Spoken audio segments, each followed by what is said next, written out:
Continuamos ya con el guión de clase donde nos habíamos quedado, en concreto jueces, y estamos a ver otro de los jueces mayores, el ciclo de Débora Baraj. Bueno, yo veréis, en clase suelo ampliar muchísimo más los jueces de los que están en el guión, y por la mañana ni os cuento, pero aquí voy a procurar no porque si no, no nos daría tiempo, no ceñirme, o sea, no extenderme demasiado, pero algunas cosas sí que tengo que decir que no están. En el ciclo, si lo leéis ampliamente, tenemos que la jueza es Débora, que juzgaba pues, la palabra de Débora, y es un caso curioso, parece un personaje femenino entre los jueces.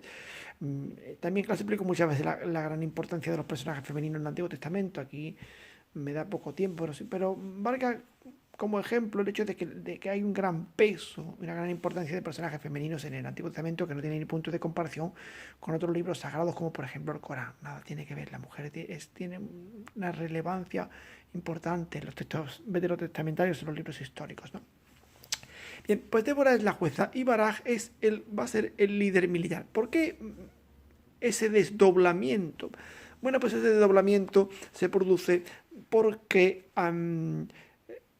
por un lado,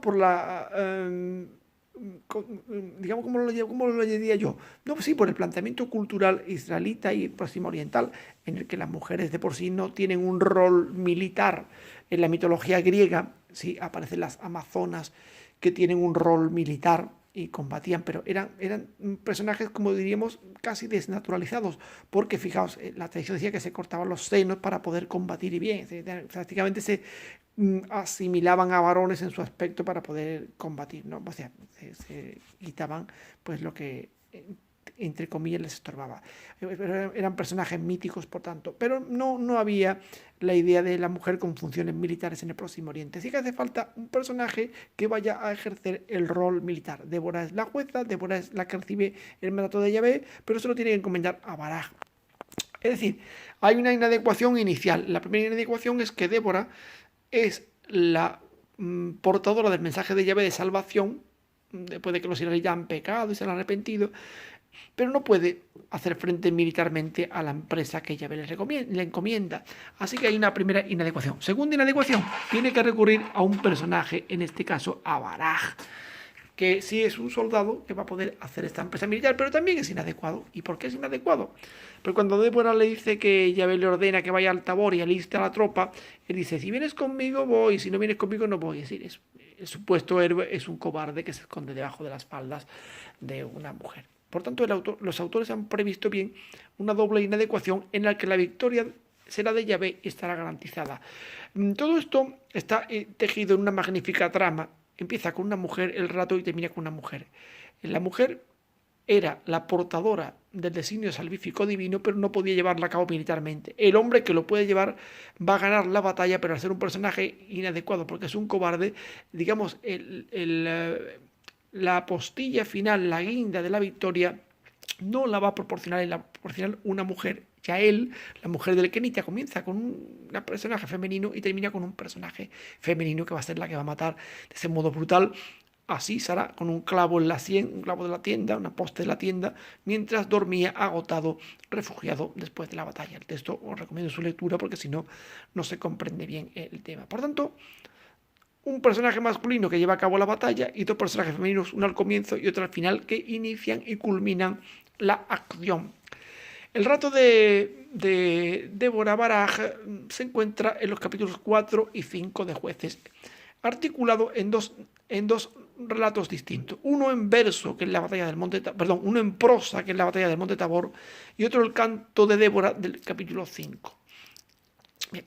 El capítulo 4 parece retomar el estilo de las guerras de Yahvé, y se puede establecer la hipótesis de que la antigua redacción de este texto, posiblemente una redacción predeuteronomista, corresponde a un tiempo en que la voz profética de incitar al rey al ánimo y a la fidelidad todavía estaba en vigor. No, corresponde a un tiempo en que la voz profética debía incitar al rey al ánimo y a la fidelidad. Por tanto, aparece la figura de Débora, la profetisa en este caso, la jueza, que incita a Baraj, al caudillo, al líder, a tener ánimo y a ser fiel a Yahvé. Eso sería en la redacción más antigua, la predeuteronomista. Aparece pues ese personaje que va a ir a la guerra, que es una guerra de Yahvé porque Yahvé se la va a poner en sus manos. El acento se desplaza de las hazañas humanas hacia su fuente única, Dios que lleva a cabo maravillas en medio de su pueblo. Bueno, por lo tanto tendríamos esa batalla en que Sísara, el gran general que tenía los carros de hierro y viajaros de los pueblos, leedlo bien porque si no, es derrotado por este personaje. Pero tenemos otro elemento distinto que es la prosa. Ya te he dicho muchas veces que cuando en los libros, en el Pentateuco, los históricos, aparece un rato en verso y un rato en prosa, no, su presencia no es ociosa, sino que el relato en verso pretende llegar más lejos en algunas cosas que la prosa. La prosa te cuenta la historia, el verso es un metalenguaje que permite abarcar objetivos que no abarcaría la prosa en sí. El canto resulta curiosa su comparación con el relato en prosa de la batalla. El cántico le dedica mayor amplitud a la batalla. Fija bien. Y dice, bueno, pues si tengo la prosa, sí, pero le dedica mayor amplitud. Menciona más tribus implicadas y hace reproches a las que no han intervenido. Es un canto pan-israelita que menciona más tribus y desearía que todas hubieran intervenido en la batalla. Bueno, pero además el cántico hace referencia a las fuerzas cósmicas, porque al ser una guerra de Yahvé, Yahvé pone en movimiento las fuerzas del cosmos para conseguir su objetivo, que es darle la victoria a su pueblo. Ese es el objetivo que Yahvé tiene y no dudará en movilizar los elementos de la naturaleza para otorgarle a su pueblo la victoria. Bueno, por ejemplo, el torrente, se desborda el torrente Quizón, y el torrente da la apariencia de que ese torrente fuera como el mar que ahoga a los egipcios, como si fuera el abismo primordial, pero el torrente aparece ahí como esas aguas caóticas que Dios domina y con las cuales vence al enemigo, igual que venció a los egipcios en el Mar Rojo. Se aparece una visión de Israel auxiliado por Yahvé con un combate que recuerda a esto que digo yo en el guión, al prodigio del mar. El segundo elemento a destacar es la hazaña de Yael. Cuando aparece Yael, la mujer del Kenita, tenemos un cambio en la realidad social del mundo urbano, del mundo militar que estamos viendo de Sísara, se pasa al mundo beduino, del que se hace un elogio señalando que no debe a las ciudades y a los reinos, o sea que no debe nada a las ciudades y a los reinos, no debe fidelidad, aquí me falta aquí una palabra, no debe fidelidad, ¿no? Podríamos poner así, fidelidad a las ciudades y a los reinos. Bueno, esta mujer de Yahvé el Kenita acoge en su tienda a Sísara y lo engaña y lo mata, ¿no? En la oración final se han unido un canto de propaganda que exalta la unidad de las tribus y la celebración de la hazaña de Yael. Claro, cuando yo cojo el canto de Débora, fíjate bien que en el relato en prosa me cuenta la historia de cómo llega el otro sediento a la tienda, le dice a Yael, había buenas relaciones entre ella, el Kenita y Sísara, y llega a la tienda, le pide entre el rey Yabín, claro, el rey cananeo Yabín, que era el rey de Sísara, ¿no? Y le pide que lo esconda, y ella sigilosamente a hurtadilla lo mata, le clava la estaca de la tienda, la ciencia, etc., ¿no? Pero sin embargo, en el canto de Débora se recrea bastante más en esa escena. Se celebra la hazaña de Yael y es una estructura que se convierte en litúrgica por la adición de 3 fragmentos ígnicos. O sea, se añade un fragmento ígnico en la introducción, lo podéis leer en el centro y en la conclusión.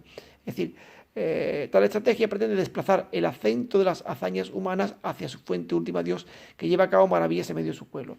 Aparece la figura de Yael, que lo acoge como si fuera maternalmente, pero después lo engaña y lo mata, y la caída a tierra del personaje, aparecen elementos como el doblegarse, como con los mismos verbos con los que se doblegan los ídolos, caer de bruces en torno a ella, es una serie de referencias a la caída de este hombre, al seno femenino, es decir, que le dan un colorido distinto, ¿no?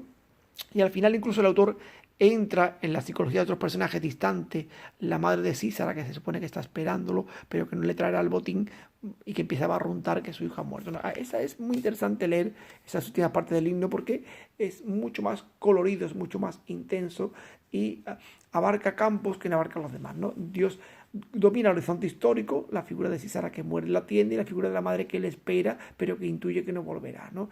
Y la aclamación al final de las hazañas de Yahvé. Por todo esto, pues da una fuerza y un impacto importante al ciclo de Baraj, de Bora Baraj, que no tendría solamente con la prosa. Se canta pues al Dios vencedor que pone en manos de Israel a sus enemigos. Bueno, esto por lo que toca a la figura de Bora Baraj. Otro juez importante es Gedeón. El redactor final, o redactores finales, ha adaptado el relato de su héroe, haciendo de él un yavista celoso, apto para salvar a su pueblo. Fijaos bien, ¿cómo comienza la hazaña de Gedeón? Podéis irlo viendo. Comienza, pues, él destruye las imágenes de Baal, destruye la acera, corta el árbol, destruye... Entonces, el pueblo intenta matarlo por haber profanado esas imágenes para ellos divinas.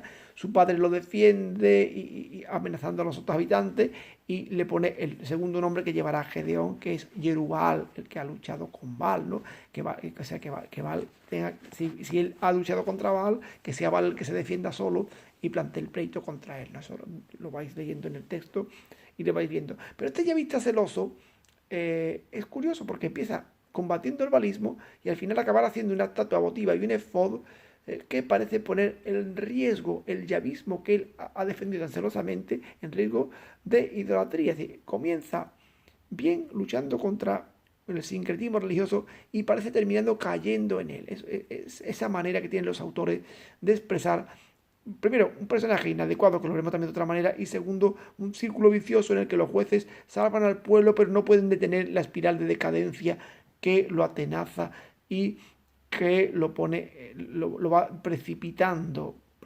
por una pendiente. Bien, la lucha escapa a cualquier acontecimiento anecdótico y local.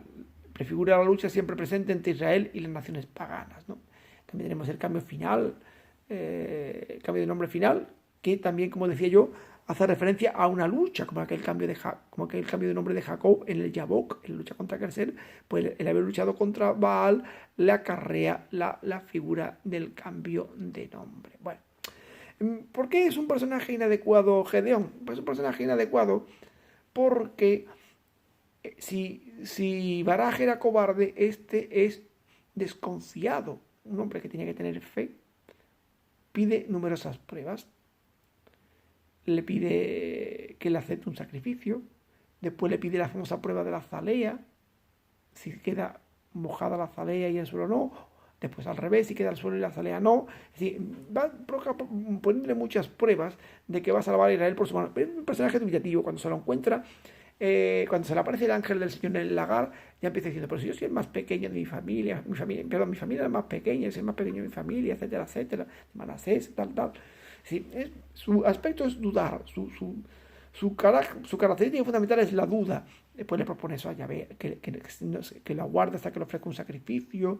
Después le propone si realmente me vas a salvar a Israel por mi mano, te voy a proponer la prueba de la azalea, se la propone por 2 veces, ya lo he dicho hace un momento, ¿no? Es decir, que es un personaje en el que la desconfianza domina. Pero aún así, por mano de Yahvé va a vencer. Yahvé tiene que vencer la desconfianza de Gedeón mediante una importante, no le voy a llamar argucia, le voy a llamar estrategia divina a este respecto. Gedeón lleva una serie de tropas y de repente Yahvé le dice, no, lleva demasiada gente, con lo desconfiado que eres va a decir que has ganado tú, que yo no te entrego al enemigo, y le lleva aquella anécdota de que iba a la tropa, que va a ver cómo bebe la gente. Bueno, primero le dice, el que tenga miedo que se vaya a casa, ¿no? Y se van muchos, ¿no? Y después baja al río y el que beba llevándose el agua a la boca con la mano y el que beba lengüeteando, pues y al final se queda una pequeña minoría de hombres, 400 hombres, y va finalmente a salvar a Israel con un puñado de hombres y una estratagema, la famosa estratagema de la antorcha, los cántaros y las trompetas, ¿no? Haciendo que los enemigos se maten unos a otros por el alboroto que va a crear. Bien. Pues consigue la victoria y al final la clave del ciclo va a estar en el rechazo del título de rey por parte de Gedeón. Gedeón, el pueblo quiere proclamarlo rey y él rechaza el título. Aquí podemos ver una mirada crítica hacia la institución de la monarquía. Se ve que si él rechaza el título, quiere decir que los autores no veían con demasiado optimismo la institución monárquica. Pero, como digo, aunque Gedeón obre honestamente y rechace el título de monarca, eso no va a impedir la decadencia. Que, por lo que yo decía al principio, había comenzado luchando contra Baal, contra los ídolos, y ahora va a fabricar dos objetos sacros, fabricar el efod, el efod y la estatua votiva, y eso va a convertirse en una ocasión de pecado sincrético o idolátrico para Israel. Bueno, como termina, al contrario que comenzó, es un personaje rodeado de la ambigüedad, Dios le concede salvar, pero el proceso de caída libre del pueblo no ha terminado, sino que se va acelerando con cada juez.